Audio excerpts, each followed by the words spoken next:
Well, this one will be a cocktails and cleaners, so cheers. The Vacuum Cleaner, A History by Carroll Gantz.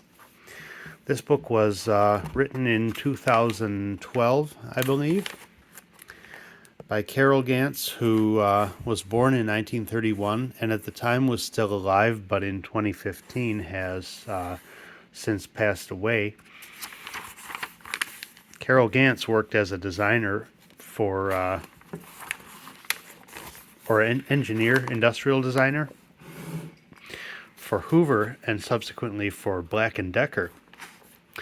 And this very well researched book is a quite complete, thorough history of vacuum cleaners and the process of vacuum cleaning. What was used before vacuum cleaners were a thing.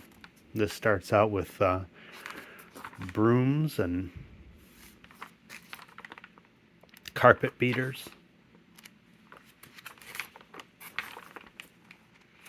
Lots of good patent images in this book, such as this one for a street sweeper. Lots of good stories. It's been a while since I've actually read this completely. And this is the McGaffey Whirlwind Sweeper, made in Chicago, pre-Chicago fire.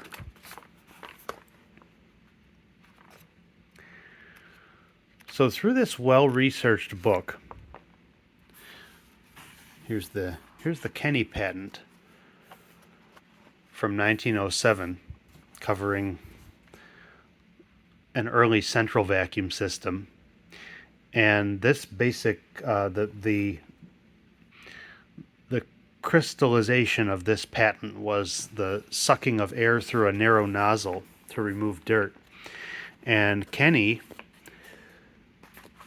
licensed every manufacturer of vacuums, whether portable or central, up until this patent expired. So like in the 1910s, Spencer Turbine and Tuek and Hoover and anybody else who wanted to make a vacuum cleaner had to buy a Kenny patent license. One little bone I have to pick in this book, you know my middle name is Spencer Turbine, and it stood out to me that he talks about the 1905 Spencer cleaner operating with 5 inches of water suction, stating today's vacs create 80 inches. It was much higher than other systems. Well, Spencer operated at 5 inches of mercury suction, which is actually pretty close to 80 inches of water suction. And it didn't generate more suction than other systems. It generated much more cleaning power at the tool. But that's a conversation for a different video. This is talking about the early central vacs in this section. I'm very much glossing over the text because this will be a 4-hour video if I don't speed it up here. But the pictures are really what I wanted to share with you. Like this one in the Hoover factory storage room. And we have many early machines, electric and hand operated, plus a couple early Hoovers, including this one, which is the Hoover laundry cleaner. Would there be a big long belt in here driving a brush? Who knows? Does anybody have a Hoover laundry cleaner? I won't hold my breath.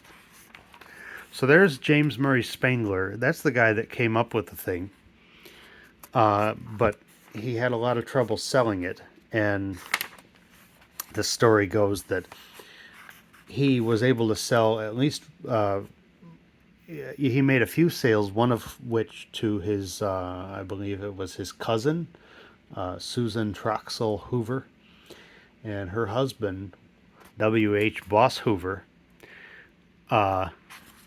owned a leather goods business and took on this suction sweeper as a sideline.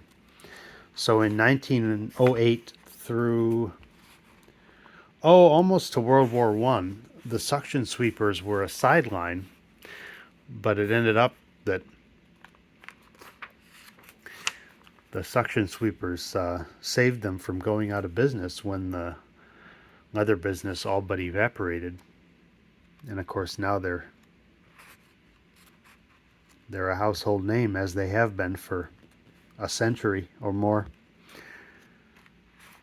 The Senior, you can see this is just after they figured out that the wheels need to go behind the roller, not on the sides of them, as the Model O had.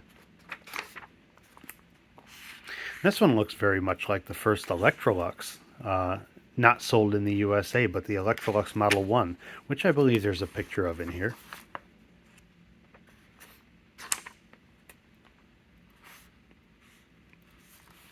The Hoover factory in 1910. And this gentleman with a big old Hoover strapped to his bicycle is not a vacuum salesman. He is a vacuum cleaning serviceman, according to this. So he would just come and vacuum your house. Because, of course, most people didn't have a vacuum then, so they hired it out. There's the Electrolux Model 1. Before they came to the USA with the Model 5, the Electrolux was a vertical trash can looking affair. And here's the Airway. So back when all vacuums were bagless, quote unquote, you had to shake the dirt out of a cloth bag. The Airway innovation was, well, one of the Airway innovations was a disposable filter bag that was much more hygienic.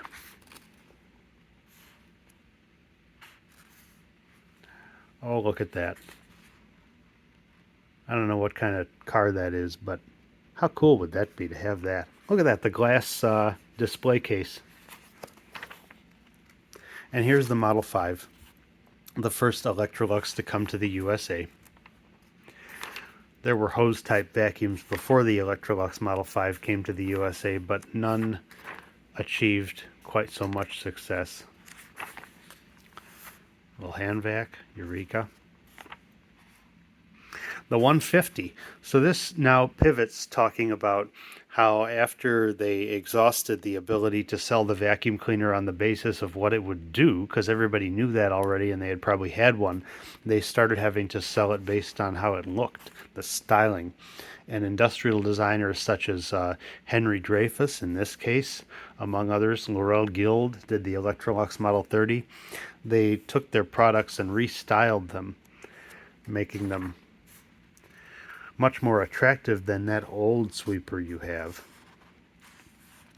And here's the very earliest incarnation of what would become the Rex Air. See the motor with the separator? So the dirt came in. It's hard to tell from this photo where the hose connected to, but dirt looks like it came in and dropped into here, and then the air went up and the separator was here. Well, I don't know that that design ever made it into production, but this one certainly did. And here's that Model 30.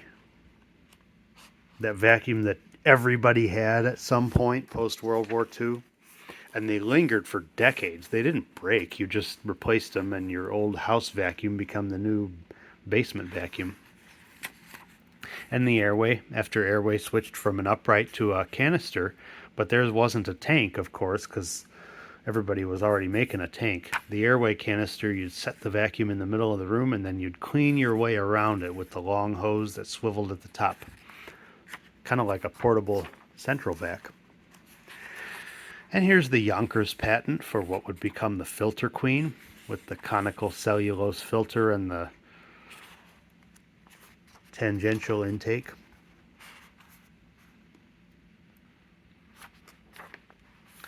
The Regina electric broom. Those electric brooms are so common, but the earliest version, just post World War II in the mid to late 40s, that's kind of cool. To me, anyway.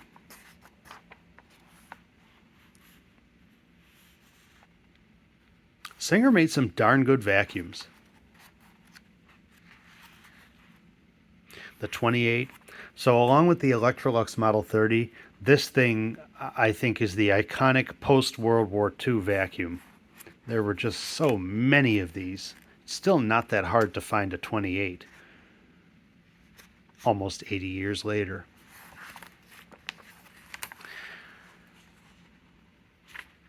Fairfax. Now, Fax-O-Matic was their name for the power head. And I also don't think this is a Fairfax hose. That's a GE hose, if I'm not mistaken.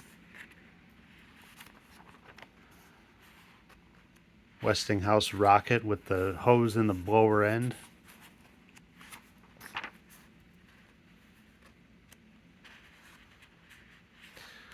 The Constellation, talking about how the first model was just a stylish ball shape, but the second one they figured out how to give it air ride. And around the same time as when cars started to become available with air ride as an option, like my 58 Cadillac has original factory air ride.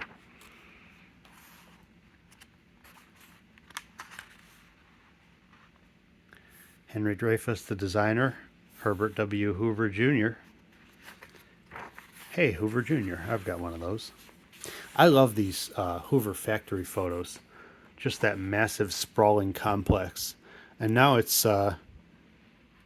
just a big empty hulking building, but it's sad to think about how much business came and went out of there.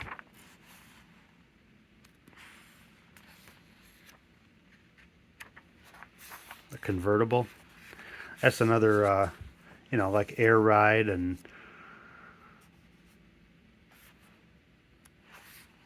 it's funny being a vacuum nerd from a little kid. To me, a convertible always meant a vacuum, and it was only years later I said, oh yeah, a convertible can be a car too.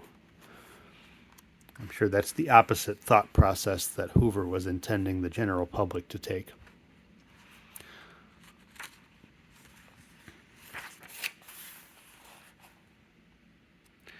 The Dial-O-Matic. This will be a self-propelled Dial-O-Matic.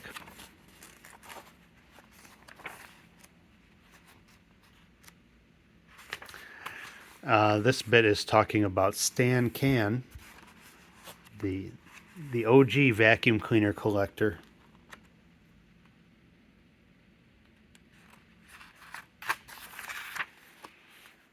Kirby, dual 50 with the hose on.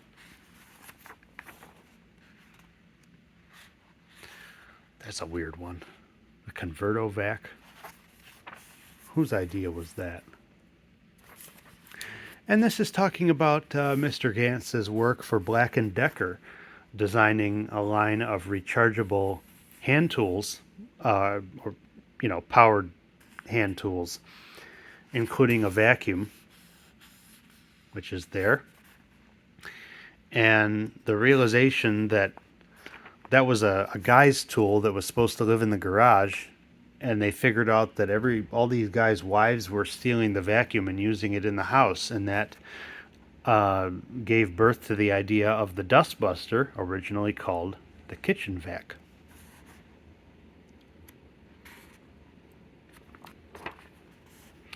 And here it is as it made its way into production. How many of you have come across a house that still has the old Black & Decker Dustbuster mount on the wall, and the Dustbuster itself is either long gone or just dead but still hanging there? I'm sure they were pretty darn nice when they were new, but nowadays those NiCad batteries haven't aged real well, and I don't ever remember using a Dustbuster that wasn't slowly dying as you used it. The Mighty Mite, another iconic design. These things, they just did millions of those. The Seabag Mighty Mite, and more than 40 years later, there's still a lot of these in use. And of course, the modern version is not all that different. The modern version now is over 20 years old, but that, besides the bag and some slightly different tools, I mean, it's almost the same. The Dirt Devil, the hand vac. I always preferred the Royal, the metal version of this, which they called the Prince, because these things were just everywhere. I mean, they got to be so I mean, everybody had one of these somewhere in their house. And the earlier ones weren't so bad, but the later ones were loud. Just noisy, obnoxious things. But nobody makes a good hand vac with a revolving brush that's power driven. You know, Dirt Devil for a while had the Platinum Force with the little detachable power nozzle. That was a cool little vacuum, despite being bagless. Don't do what I did and try putting 120 volts directly to the nozzle, because I found out the hard way that nozzle runs off of a lowered voltage, possibly DC. So that was it for my Dirt Devil Platinum Force.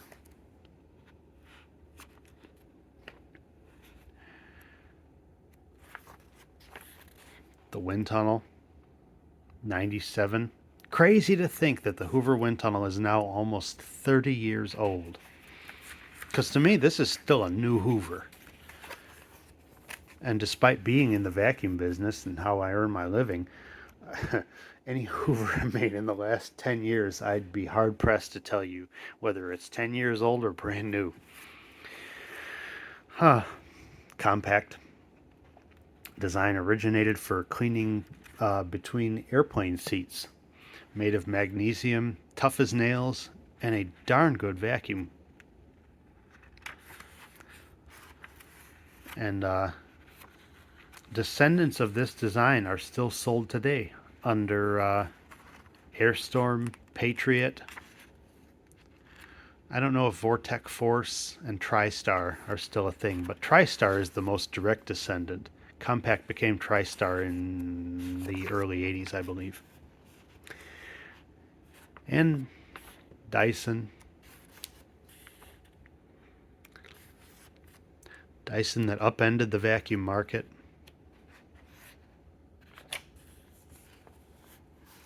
Certainly shifted the whole market upmarket, price-wise. I mean, would you have ever imagined people would pay close to $1,000 for a stick vacuum?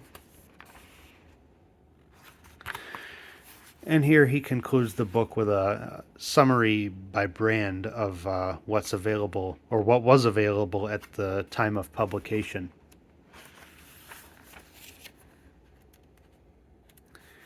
Including some central vacs. Yeah, I'm resisting being super nitpicky about this, but Filtex wasn't a brand in 2012. VacuFlow is not horsepower products, it's HP products. And I think, no, I'm fairly certain by 2012, at least in the USA, Broan and Newtone had merged.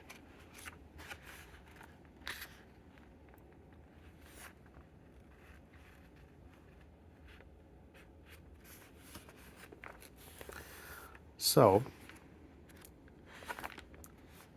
this concludes my